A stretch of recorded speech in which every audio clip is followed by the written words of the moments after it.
Hi everyone, it's DoctorRamani, and welcome back to this YouTube channel on narcissism, narcissistic abuse, and all kinds of information relevant to difficult relationships. It's my hope that this content will help you cope, heal, and simply understand these relationships. This is part 3 of a short series on calling out the narcissist. And this particular episode takes on 6 alternatives to calling out the narcissist, because if you're not going to call them out, you need an alternative. So this short series takes on what happens when you call out the narcissist, the reasons people do it, and in this last piece, some alternatives to doing it. Now listen, I've said it over and over again, right? My stance is clear. There's no point in calling them out. They aren't listening, and in general, calling them out is far more likely to generate more harm than any growth. So unless you love yourself some conflict and rage, and some of you may enjoy that, then calling them out is never a good idea. In fact, calling them out only just gives you more confirmation of how unhealthy these relationship cycles are, and may be so triggering that it is simply not good for your health. So let's start at the top. Here's a first thing alternative to calling out a narcissist. Don't call them out. It's really that simple. Do not call them out. It would save you a world of grief and hurt if you did not. You aren't turning to them for confirmation. They aren't going to change, so don't do it. If you suspect that narcissistic patterns are in play in your relationships, then you simply have bigger decisions to make. Put your time there. Ask yourself, do I stay and set boundaries and not engage? If I leave, what does that look like? But some grand showdown of telling them, there's no win there, and that's not a good idea. A second alternative, put your energy into actually really understanding what this pattern is about, not in calling them out. An issue that often arises is that people read books or blogs or watch videos on channels such as this, and then will find themselves saying, aha, now I get it. Just like maybe that magic moment when somebody finally sort of masters algebra or how to play the violin. And then you want to take that newfound knowledge and want to march over to that narcissist and say, aha, I have your number. I see you. Instead, it's far better for you to just simply focus on understanding the pattern, and then you can use that information to guide your decision making, not just in this relationship, but in others, and turn what felt like chaos into a predictable, albeit still painful situation, and make more informed choices. Your third alternative is gray rock. It's a thing, and it works.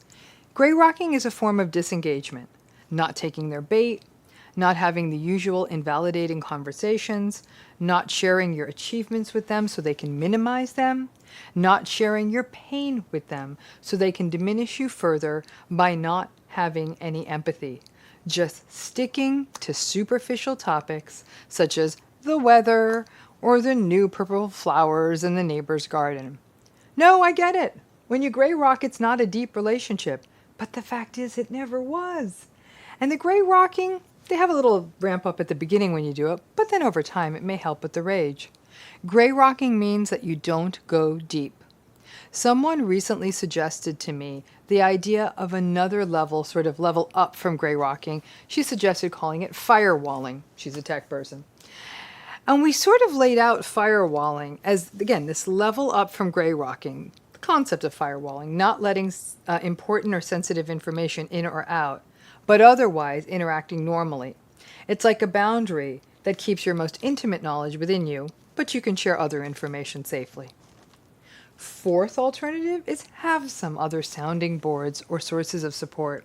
This can be therapy, close friends who get it, those friends of yours who sneer and say, you shouldn't say narcissist, that's not nice, you're not a doctor.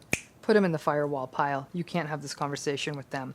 You can turn to online support groups that are well run or other social groups where you can just be you.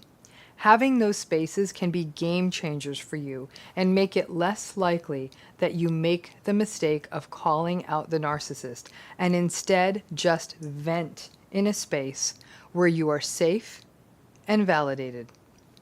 Fifth is radical acceptance. Radical acceptance means knowing that this won't change. This or these are the limits of this relationship and this person, and it also means knowing that calling this out is pointless. Radical acceptance falls in with the many other techniques I have shared, including managing realistic expectations, setting boundaries, not defending, not engaging, not explaining, and not personalizing. But as part of this, it's also recognizing via radical acceptance that calling this out, calling a narcissist out, is pointless and potentially harmful. And sixth is distraction. Do something else. You feel like calling them out? I don't care if you go and pick up some yarn and start to crochet, write the great American novel, take a walk, bake a cake, go to the garden, or binge watch a show for the 10th time. Do something else. And the moment you want to call them out, that feeling, it may pass. I gotta say, watching a show or a movie is particularly useful because it can sometimes change your disposition or your perspective depending on what the show is about. And just that little change in focus and perspective may pull you back from wanting to do it and sort of letting that desire to call them out pass. I'm going to say this for the third time in this series. All of you are as free to do as you wish. We have that option. And to know that all choices carry a responsibility.